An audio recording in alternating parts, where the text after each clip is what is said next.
Fala, meu aluno, bom dia, boa tarde, boa noite, boa madrugada, amigão. Nesta videoaula a gente vai ver agora o estudo de sinais da nossa função de segundo grau. Ou seja, agora a gente vai ver para quais valores de x teremos o valor de y positivo e teremos o valor de y negativo. Lembrando que y ser positivo ou y ser negativo é falar quando essa função estará acima do eixo x e quando ela estará abaixo do eixo x, respectivamente. Então, por exemplo, nesse quadrinho aqui, eu coloquei somente o eixo x, que é esse camarada que me importa, para saber se é positivo ou não. Lembrando que para ser positivo, deve estar acima do x, negativo abaixo do x. Isso em todos os casos. Então já vou deixar aqui marcado para a gente bonitinho, beleza? Uma forma esquemática. Então sempre positivo acima do x e sempre negativo abaixo do x. Ficou claro? Agora, o que vai determinar se a minha função vai ser positiva ou se a minha função vai ser negativa? Aqui a gente só vai precisar de dois elementos. Quais elementos são esses? Aqui no caso, precisaremos da concavidade dessa função. Lembre-se que o A determina a concavidade dela. E também precisamos da quantidade de raízes. Veja que até algo semelhante em relação à função do primeiro grau, porque a gente também precisa das raízes para saber se esse camarada vai ser positivo ou negativo. Beleza, bacana. Então a gente também vai precisar aqui do número de raízes. Número de raízes. Eu não sei escrever raiz, peraí. Raízes. Pronto, agora eu sei escrever. Tranquilo? Então precisaremos dessas duas informações aqui. São elas que estarão determinando o quando essa função será positiva ou negativa. Beleza, amigão? Então vejamos aqui. Veja que aqui nesta linha, eu vou fazer a figura onde temos o A positivo. A positivo, lembra o quê? Parábola feliz, com cavidade para cima. Então nesses três casos teremos concavidade para cima. Mas espera aí. Nesse primeiro caso, não tem o delta positivo? Se o delta é positivo, quantas raízes temos aqui? Duas raízes. Então, meu gráfico ele estará mais ou menos com esse formato. Ó. Percebeu? Com cavidade para cima, tocando em dois pontos. Está aqui, ó, as minhas duas raízes. Agora, e se tivermos concavidade para cima e delta igual a zero? Delta igual a zero significa que ele toca o gráfico em um único ponto, porque eu terei uma única raiz real. Então esse gráfico ele vai ser parecido com isso daqui, ó, onde ele tocará aqui o eixo x em apenas um único ponto. Agora, neste terceiro e último caso, perceba que agora o delta é negativo. Se é negativo, ele não toca o eixo x. Então, o meu gráfico ficará completamente acima do eixo x. Agora, neste caso, temos o A negativo. Se o A negativo, significa que a parábola é triste, concavidade para baixo. Bem, concavidade para baixo, delta positivo, significa que ela será côncava para baixo e tocará o eixo x em exatamente dois pontos. Aqui estão, ó, um ponto, dois pontos, porque temos duas raízes. Agora, concavidade para baixo e delta igual a zero, tocará em somente um ponto. E para finalizar, delta negativo, assim como A negativo, ela ficará totalmente abaixo do eixo x. Agora, amigão, fica fácil a gente classificar isso daqui. Vamos lá junto comigo.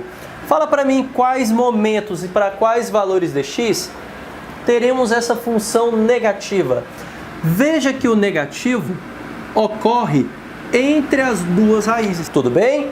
Perceba que é onde a gente tem a parte do gráfico que está abaixo do eixo x. Então, entre as duas raízes, ela é negativa. Agora, antes da primeira raiz e depois da segunda raiz, perceba que meu gráfico agora ele é o quê? Positivo. Agora, neste caso, fala para mim, em qual momento ele é negativo? Pedrinho, nunca, não tem nada abaixo do x, perfeito. Agora, quando que ele é positivo? Pedrinho, sempre. Cuidado. Perceba que nesse ponto aqui, ó, que é raiz, a nossa função, ela vale zero. Tudo bem? Afinal, nesse pontinho aqui ela vai ser exatamente igual a zero. Então ela é positiva em quase todos os pontos. Qual o único ponto onde ela não é positiva? Aqui, porque aqui nesse ponto ela vale zero. Agora, nesse caso, com cavidade para cima e delta negativo, ela sempre vai ser o quê? Positiva, independente do valor de x. Então, aqui nesse caso, ela sempre será positiva, independente do sinal do x. Agora, essa daqui vai ser positiva antes da primeira raiz e depois da segunda. Aliás, antes da raiz e depois dela também, porque exatamente na raiz ela vale zero. Agora, nesse caso, ela será positiva antes da primeira e depois da segunda. Porém, entre as raízes, ela vai ser o quê? Negativa.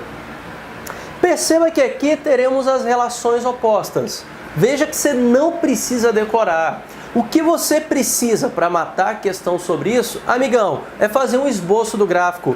Desenhe o eixo x e desenhe a parábola. Côncavo para cima, tocando em 2 pontos, 1 ponto ou 0 pontos.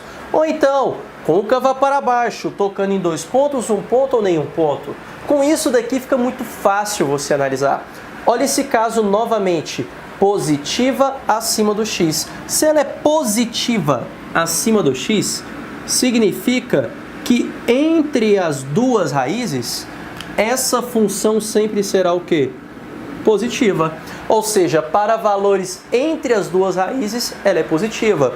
Porém, antes da primeira raiz, para valores menores do que a primeira raiz, e valores maiores do que a segunda raiz, essa função sempre será o quê? Negativa, porque ela está abaixo do eixo x. Agora, olha esse caso. Perceba que ela é sempre negativa, sim ou não? Não, Pedrinho, ela não é sempre negativa. Porque nesse ponto você estava querendo me pegar de novo, né, Pedrinho? É isso daí, ó. Perceba que nesse ponto a função, ela vale exatamente zero. Ou seja, ela é quase sempre negativa para quase todos os valores de x. Ela só tem uma única exceção, porque na raiz ela vale zero. Em qualquer outro ponto, ou seja, para qualquer outro valor de x, ela será sempre negativa. Tudo bem? Veja que foi o contrário dessa de cima. Para quase todos os valores de x é que ela é positiva. Porém, temos a exceção da raiz porque ela equivale exatamente zero. Último caso, perceba que concavidade para baixo e delta negativo, se o delta é negativo não tem raiz. Se não tem raiz, ela não toca o eixo x. Então ela vai ficar totalmente abaixo do eixo x. E perceba que nesse caso, a função é sempre negativa, independente do valor de x. Diferente dessa situação de cima, quando é côncava para cima. Porque aqui, nesse caso, ela sempre será o quê? Positiva. Ela sempre será positiva. Tudo bem, amigão? Beleza isso? Cara, anote esse quadrinho e faça essa relação na forma como estudamos aqui. Então, o conselho que eu te dou, precisa decorar? Não precisa.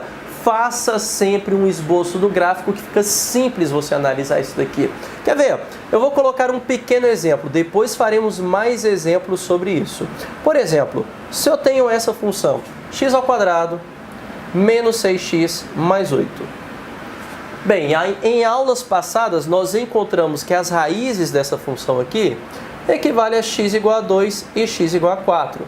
Vocês lembram de soma e produto? A soma tem que dar 6 e o produto 8. 2 mais 4 dá 6, 2 vezes 4 dá 8. Bacana.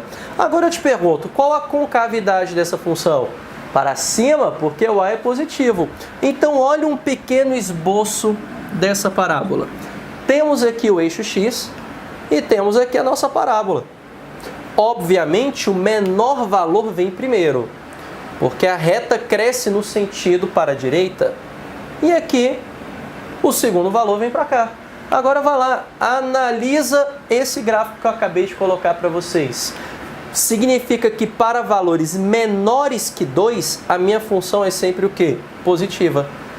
Para valores entre 2 e 4, ela é sempre o quê? Negativa. Agora, para valores de x maiores que 4, ela é sempre positiva. Vamos fazer alguns testes? Se eu substituir aqui x igual a 1, 1 é menor que 2, eu já estou falando para vocês que é positivo. Vamos ver? 1 ao quadrado dá 1. Menos 6 vezes 1 fica menos 6. Agora faça a conta comigo. 8 menos 6, 2. Mais 1, 3. Positivo. Agora escolha um valor de x entre 2 e 4. Entre 2 e 4, pode ser o 3. Ficar facilitando as contas. 3 ao quadrado é 9. 6 vezes 3 dá 18 negativo. Tudo isso mais 8. Agora me ajude. 9 mais 8, 17. Menos 18 mais 17, menos 1 que é negativo. Já era esperado. Agora, para finalizar, e se eu pegar um valor de x depois do 4? Eu já sei que é positivo com certeza. Vou pegar o número 5. Se for o 5, 5 ao quadrado dá 25. 5 vezes 3 fica 30. 25 menos 30 mais 8. 25 menos 30 dá menos 5. Menos 5 mais 8, 3 positivo. Perceba que novamente ficou positivo, bastando analisar o quê? Um pequeno esboço dessa figura para saber quando é positivo e quando é negativo. De novo, precisa decorar? Pedrinho, acabei de perceber, não precisa decorar. Eu só preciso saber a concavidade e as raízes.